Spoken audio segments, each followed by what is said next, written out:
سمجھنا مشکل ہو یا آسان، بقول امام غزالی کے ہے یہ فرض عین، یعنی ہر ایک شخص پر مثل نماز روزے کے فرض ہے۔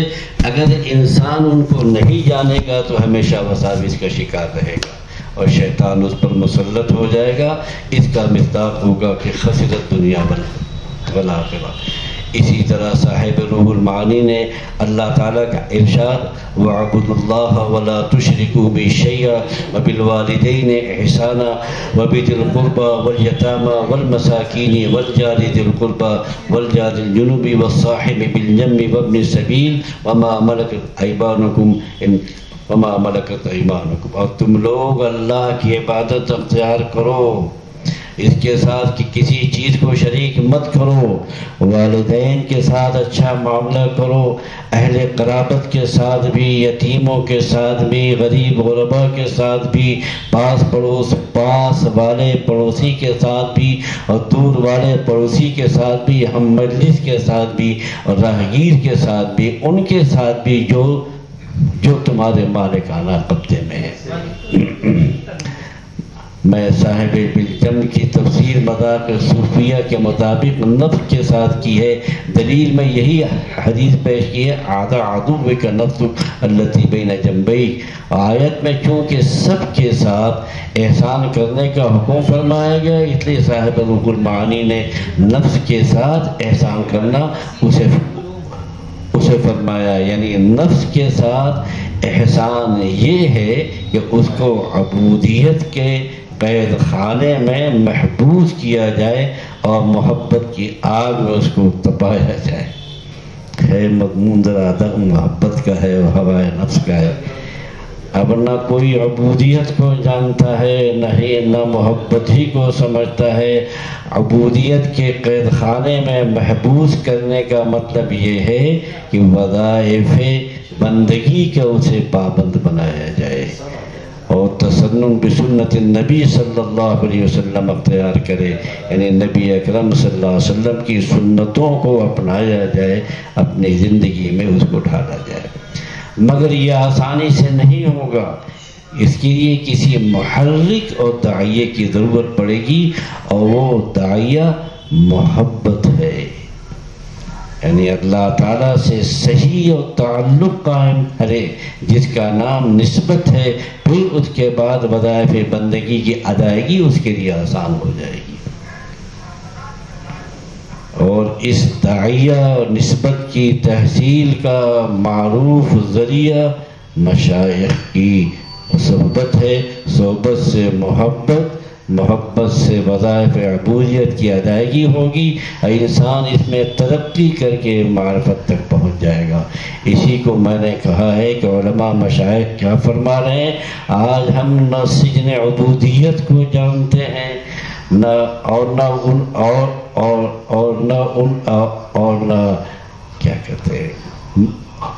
نہ محبت کو، بلکہ اس زمانے میں نفس کے ساتھ احسان کرنا اس کو سمجھتے ہیں کہ جاہ و مال سے اس کو حصے وافر دیا جائے اور حدود نفس اس کو خوب نواز کیا جائے۔ بس جب سے طریق کا یہ حال ہو گیا ہے، اس وقت سے نفع بھی ختم ہو گیا ہے۔ فرمایا کہ میں نے ایک دن یہ شعر پڑھا تھا کہ یعلم اللہ تا بجانا تو قدم رہ پیش نیز آ یکے بر نفس خود نے وہاں دیگر در کوئے دوست۔ اللہ تعالیٰ جانتا ہے کہ محبوب حقیقی تک پہنچنے کا راستہ 2 قدم سے زیادہ نہیں ہے، پہلا قدم اپنے نفس پر رکھو اور دوسرا قدم محبوب کے گلی میں رکھ دو۔ لوگوں نے اس کو بہت پسند کیا، میں نے بھی کہا تھا کہ یہ بزرگ 2 قدم فرما رہے ہیں، ایک اعتبار سے یہ بھی صحیح ہے، لیکن حقیقتاً ایک ہی قدم ہے اور وہ نفس پر رکھنا ہے، یعنی اس کی خواہشات سے اس کو روک دینا ہے۔ جو کہ رائے محبوب میں سد راہ ہیں، اس کو عارفین فرماتے ہیں انت الغمام علی نفسک، تم اپنے ذات کے لیے بدلی ہو۔ عارف شیرازی فرماتے ہیں کہ عاشق و معشوق کے درمیان کوئی دوسرا حائل نہیں ہے، اے حافظ تم خود ہی اپنے حجاب ہو، لہذا تمہیں درمیان لہذا تم ہی درمیان سے ہٹ جاؤ۔ جب یہ قدم صحیح طور پر رکھ دیا گیا تو بس پہنچ گئے، یعنی سلوک ختم ہو گیا۔ اسی کو شیخ سعدی فرماتے ہیں، بپائے طلب رہ بدی جا بری، بدی جا ببال محبت بری۔ طلب و کوشش کے پاؤں سے یہاں تک راستہ طے کرو، پھر اس کے بعد محبت کے بازو سے اڑنا شروع کر دو۔ محبت کا بازو بہت دن کے بعد آتا ہے۔ دوسرا قدم جس کو کہا ہے وہ جذب ہے، جو محبوب کی جانب سے ہوتا ہے، وہ ان کا فضل ہے، مگر پہلے قدم پر مرتب ہوتا ہے، اس لیے مشاکلتاً اس کو قدم کہا گیا۔ یہ طریق مرکب ہے سلوک جذب سے، ایک کو سلوک دوسرے کو جذب کہتے ہیں۔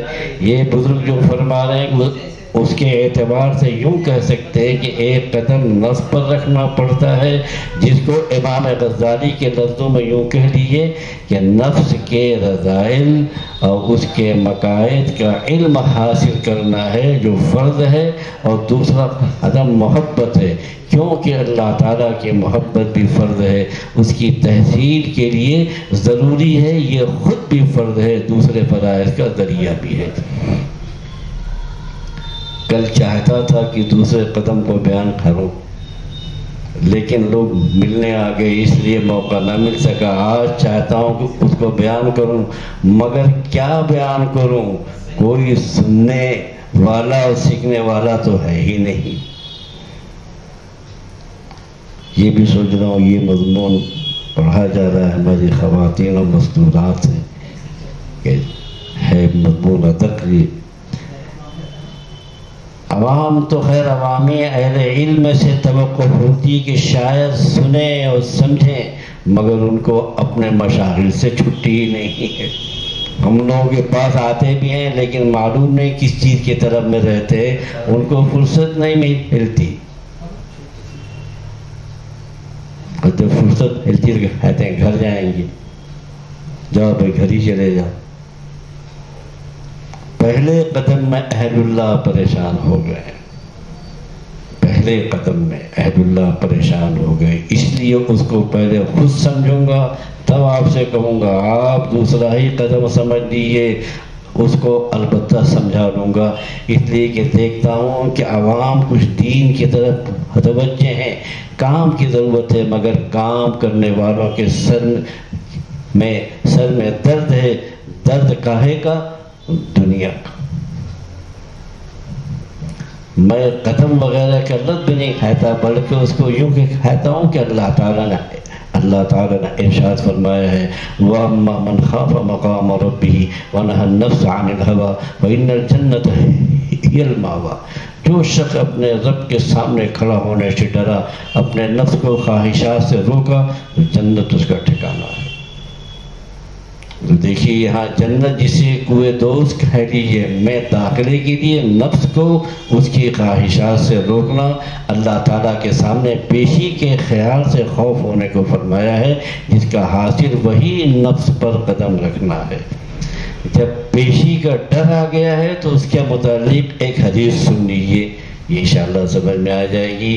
یہ ہے کہ رسول اکرم صلی اللہ علیہ وسلم نے فرمایا کہ قیامت کے دن 3 پیشیاں ہوں گی، ایک پیشی جدال کی ہوگی، دوسری معاذیر کی ہوگی، تیسری پیشی میں صرف اعمال نامے اڑا دیے جائیں گے۔ ایک جدال کی ہوگی، اس کی تفصیل ابھی آ رہی ہے، دوسری پیشی ہوگی معاذیر کی، تیسری پیشی میں صرف اعمال نامے اڑا دیے جائیں گے۔ حکیم ترمذی اس کی شرح میں فرماتے ہیں پہلی پیشی یعنی جدال والی کفار کے لیے ہوگی، ان لوگوں کو اللہ تعالیٰ کی معرفت تو ہوگی نہیں، اس لیے وہاں بھی جدال کریں گے، یہ سمجھتے ہوئے کہ شاید اسی کے وجہ سے چھٹکارا ہو جائے۔ دوسری پیشی معاذیر کی ہوگی، یعنی اللہ تعالیٰ کفار کے مقابلے میں اپنی حجت پیش فرمائیں گے اور تمام انبیاء علیہ السلام کے سامنے عذر پیش فرمائیں گے۔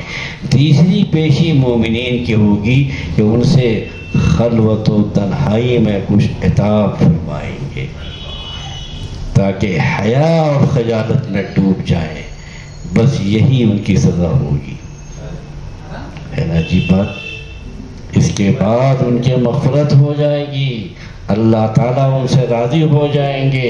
بعض روایتوں میں آتا ہے بہت مومنین کو اس عتاب سے اس قدر شرمندگی ہوگی کہ بے ہوش ہو جائیں گے۔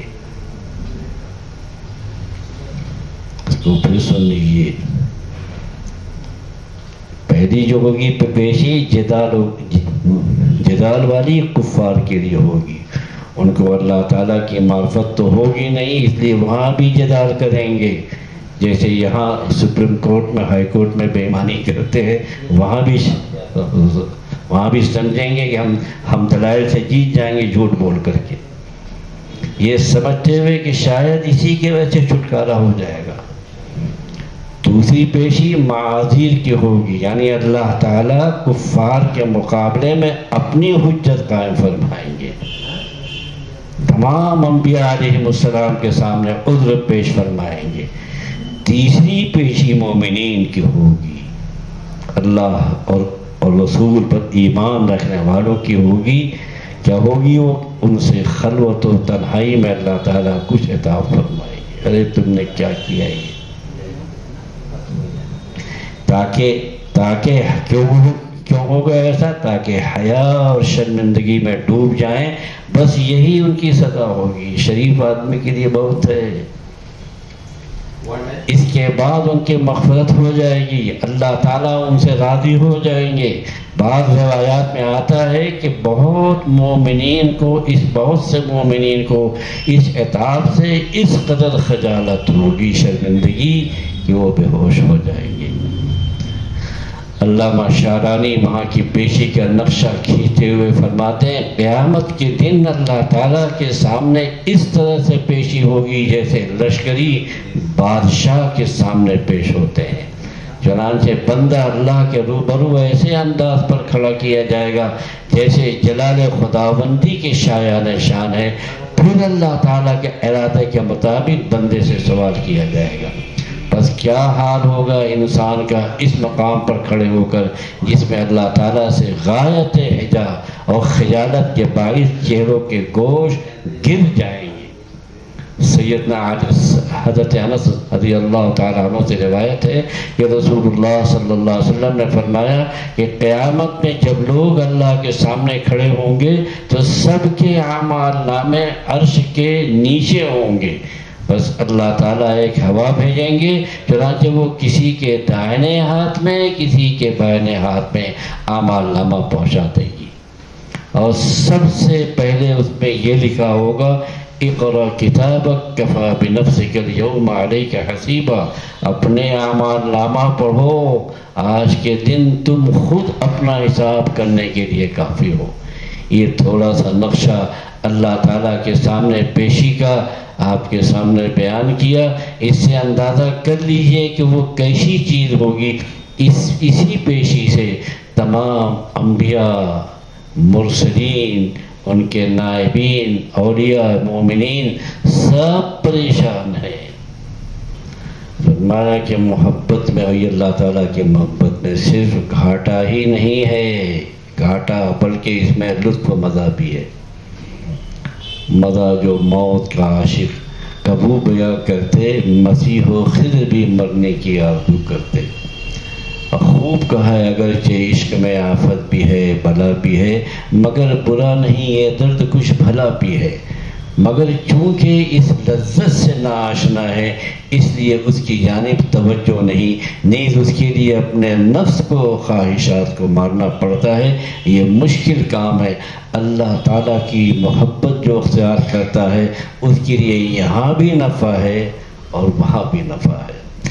میں نے حضرت رحمۃ اللہ علیہ سے سنا کہ حضرت ایوب علیہ السلام کے ساتھ ابتلا پیش آیا اور بیمار ہوئے، سارے بدن میں زخم ہو گئے، زخموں میں کیڑے، تو انہوں نے اللہ سے دعا کی کہ اللہ میری زبان کو اس مرض سے محفوظ رکھیے تاکہ آپ کا ذکر کر سکوں۔ غرض بہت تکلیف تھی، لیکن اس کے ساتھ ساتھ صبح و شام اللہ تعالیٰ کی طرف سے ندا آتی تھی کہ ایوب مزاج کیسا ہے، ایوب مزاج کیسا ہے۔ محبوب حقیقی کی جانب سے مزاج پرسی کو سن کر حضرت ایوب علیہ السلام سرشار ہو جاتے تھے اور صبح کی ندا کی لذت شام تک محسوس کرتے تھے، اور شام کی ندا کی لذت صبح تک۔ اس لذت کے آگے سارا درد و الم کافور تھا۔ اللہ تعالیٰ اپنے صالح نیکوکار بندوں کو آخرت کی جو نعمتیں عطا فرمائیں گے تو وہ ہیں ہی، مگر اس دنیا میں جو کچھ عطا فرماتے ہیں وہ بھی کچھ کم نہیں ہے۔ ابھی یہ بیان کیا کہ پوچھتے ہیں کہ مزاج کیسا ہے۔ سنیے، ایک بزرگ غسل کر رہے تھے، اوپر سے سونے کی ٹٹیاں گرنے لگیں، وہ ان کو سمیٹنے لگے۔ ندا آئی کہ بس اتنی ہی دنیا پا کر ہم سے توجہ ہٹ گئی، ہماری طرف سے غافل ہو گئے۔ عرض کیا کہ وہ مال جو آپ ہی کے یہاں سے آیا تھا اور آپ کا تحفہ تھا، اس لیے اس سے اعراض کرنا اور صبر کرنا آئین محبت کے خلاف تھا۔ محبوب کا عطیہ بھی محبوب ہوتا ہے۔ بزرگوں نے کہا کہ صبر ہر جگہ قابل تعریف ہے سوائے محبوب کے، کہ اس سے اور جن چیزوں کو اس سے خاص نسبت ہے ان سے صبر جائز نہیں۔ الصبر یحمد فی مواطن کلھا الا علیک فانہ مذموم، یعنی صبر ہر جگہ قابل تعریف ہے سوائے اے محبوب کے تجھ سے کہ یہ یہاں مذموم ہے۔ شیخ سعدی علیہ الرحمہ نے گلستان میں لکھا ہے کہ آزاد منش کے ہاتھ مال اسی طرح نہیں ٹھہرتا جیسے عاشق کے دل میں صبر اور چھلنی میں پانی نہیں رکتا۔ بہرحال یہ صحیح ہے کہ سب سے زیادہ لذیذ چیز اس دنیا میں محبت ہے۔ اگر خالق کی ہو تو کہنا کیا، اللہ تعالیٰ نے دنیا کو اسی لیے پیدا فرمایا ہے کہ لوگ اپنے خالق و مالک سے محبت کریں۔ چنانچہ علماء یہ حدیث بیان کرتے ہیں، کنت کنزا مخفیا فاحببت ان اعرف فخلقت الخلق، میں ایک مخفی خزانہ تھا، بس میں نے چاہا کہ میں پہچانا جاؤں، بس میں نے مخلوق کو پیدا کیا۔ فرمایا ایک مرتبہ جو آج کل کے حالات کی لحاظ سے بھی ہے، مسلمانوں اگر آج تم سمجھ رہے ہو کہ وقت نازک ہے تو کچھ کام کرو۔ وہ کام یہ ہے کہ اللہ پر، قرآن پر، رسول اللہ صلی اللہ علیہ وسلم پر سچا ایمان لاؤ اور نفس و نفسانیت کو چھوڑو۔ رسول اللہ صلی اللہ علیہ وسلم دعا فرما رہے ہیں، لا تسلط علینا من لا یرحمنا۔ آج کے حالات کے لحاظ سے بھی ہے، اے پروردگار ہم پر ایسے لوگوں کو مسلط نہ فرمائیے جو ہم پر رحم نہ کرے۔ اس حدیث سے معلوم ہوا کہ جو مسلط کیا جاتا ہے اللہ تعالیٰ کی طرف سے مسلط کیا جاتا ہے۔ اس بات کا یقین کر لینا چاہیے کہ جتنی باتیں پریشانی کی ہو رہی ہیں یہ سب خدا کی ناراضگی کے سبب ہے، دشمن کی ناراضگی کی وجہ سے نہیں ہے۔ دشمن کی رضا یا ناراضگی کوئی چیز نہیں ہے۔ گو ہوا دشمن زمانہ ہو مگر اے دل ہمیں، دیکھنا یا یہ ہے مزاج یار تو برہم نہیں۔ لہذا جب تک خدا کو راضی نہ کرو گے کچھ حاصل نہیں ہوگا۔ پھر فرمایا، ارے خدا کے بندو، خدا کی جانب توجہ کرتے جاؤ، اب سے اخلاص اختیار کرو۔ یہ جو اعمال تم کر رہے ہو، پانچوں وقت کی نمازیں پڑھ رہے ہو، قرآن شریف کی تلاوت کر رہے ہو، اللہ تعالیٰ سے دعا کر رہے ہو، یہ ساری باتیں کچھ کم نہیں ہیں۔ انہی میں اخلاص پیدا کر لو، پھر برکتیں دیں۔ کوئی کام اگر آپ کے لیے مشکل نظر آتا ہے تو اللہ تعالیٰ کے لیے مشکل نہیں ہے۔ جب اللہ تعالیٰ کو ہر چیز پر قدرت حاصل ہے تو تمہارے حالات پر بھی اس کو قدرت حاصل ہے۔ اللہ تعالیٰ کی قدرت محدود نہیں ہے. ان اللہ بکل شیء محیط، تمام چیزیں اللہ تعالیٰ کے احاطے قدرت میں ہیں. بس اللہ تعالیٰ سے دعا کرنا چاہیے. مسلمان جو دعا کرتے ہیں اللہ تعالیٰ قبول فرماتے ہیں، نصوص میں اس کی تصریح موجود ہے. تو کرتے کیوں؟ آخر آپ لوگ اتنی عبادتیں کرتے ہیں، کیا یہ قبول نہیں ہوتی؟ اگر قبول نہیں ہوتی تو کرتے کیوں ہیں؟ معلوم ہوا کہ قبول ہوتی ہیں اور ضرور قبول ہوتی ہیں. بس دعا بھی کیجیے، وہ بھی قبول ہوگی. آپ دعا تو کرتے ہیں انہی کاموں میں جہاں اسباب مساعد دیکھتے ہیں، اور جن امور میں اسباب نامساعد ہوں اس میں دعا ہی نہیں کرتے، حالانکہ اللہ تعالیٰ ہر چیز پر قادر ہے. حضرت زکریا علیہ السلام بوڑھے تھے، بیوی بانجھ تھیں، لیکن پھر بھی اللہ تعالیٰ سے اولاد کی دعا کی اور قبول بھی ہو گئی. بلا اسباب کسی چیز کا ہو جانا ہمارے لیے خرق عادت ہے، مگر اللہ تعالیٰ کے لیے جس طرح اسباب کے ساتھ کسی چیز کے پیدا کرنے پر قدرت ہے، اسی طرح بغیر اسباب کے کسی چیز کے پیدا کر دینے پر بھی قدرت ہے. ان کے لیے دونوں چیزیں برابر ہیں.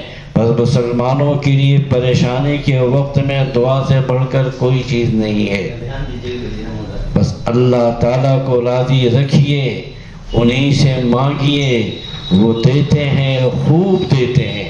ایک جج صاحب کہتے تھے کہ میرے والد صاحب وکالت کیا کرتے تھے، میں والد صاحب کے لیے تین چیزوں کے لیے دعا کیا کرتا تھا. ایک یہ کہ وکالت چھوڑ دیں، دوسرے یہ کہ حج کرائیں، تیسری یہ کہ فلاں بزرگ سے مرید ہو جائیں.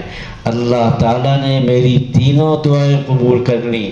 والد صاحب نے وکالت بھی چھوڑ دی، حج بھی کرائے اور مرید بھی ہو گئے. میں کہتا ہوں کہ بھائی دعا کی قبولیت کیوں نہیں ہوگی؟ یہ وکیل کے ساتھ خاص نہیں ہے، آپ بھی دل لگا کر دعا کیجیے، قبول ہوگی. اہل مکہ میں سے جو مسلمان ہجرت نہ کر سکے تھے، کفار ان کو طرح طرح سے ایذا دیتے تھے، تو انہوں نے بھی اللہ تعالیٰ سے دعا کر کے ہی مدد چاہی. چنانچہ اللہ تعالیٰ نے ان کی دعا کو قرآن شریف میں بیان بھی فرمایا ہے، وَاجْعَلْ لَنَا مِن لَّدُنْكَ وَلِيًّا وَاجْعَلْ لَنَا مِن لَّدُنْكَ نَصِيرًا. اے اللہ اپنے پاس سے ہمارا کوئی دوست اور مددگار بنا دیے. چنانچہ ان کی دعا قبول ہوئی. اللہ تعالیٰ نے رسول اللہ صلی اللہ علیہ وسلم کو نصیر بنا کر بھیج دیا اور مکہ فتح ہو گیا.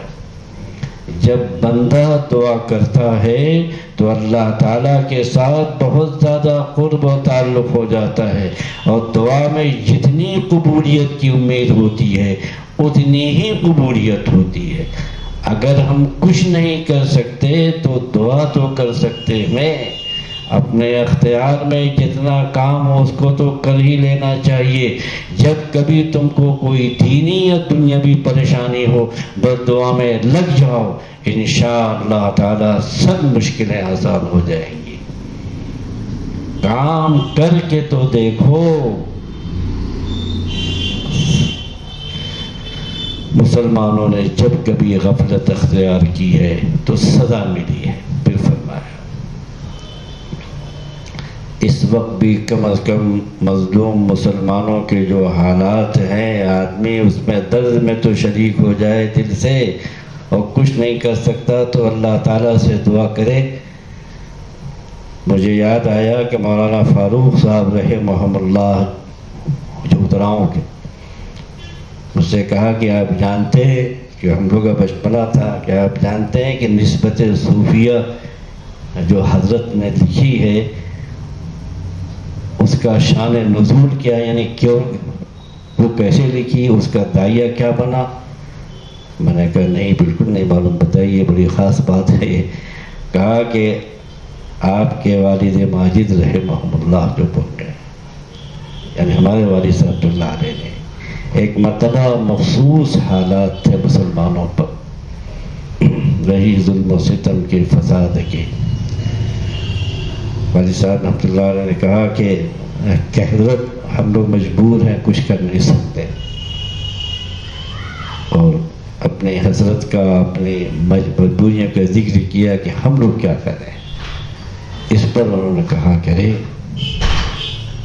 اس پر خوش ہوئے کہا کہ نہیں، اگر مسلمانوں کے اس درد میں اور اس میں تم شریک نہیں ہو سکتے، مگر ایک چیز سے تو شریک ہو سکتے ہو، وہ ہے اللہ تعالیٰ سے دعا. اس پر انہوں نے اتنا معرکۃ العلیٰ تقریر فرمائی کہ وہ نسبت صوفیہ بڑی زبردست ہو گئی.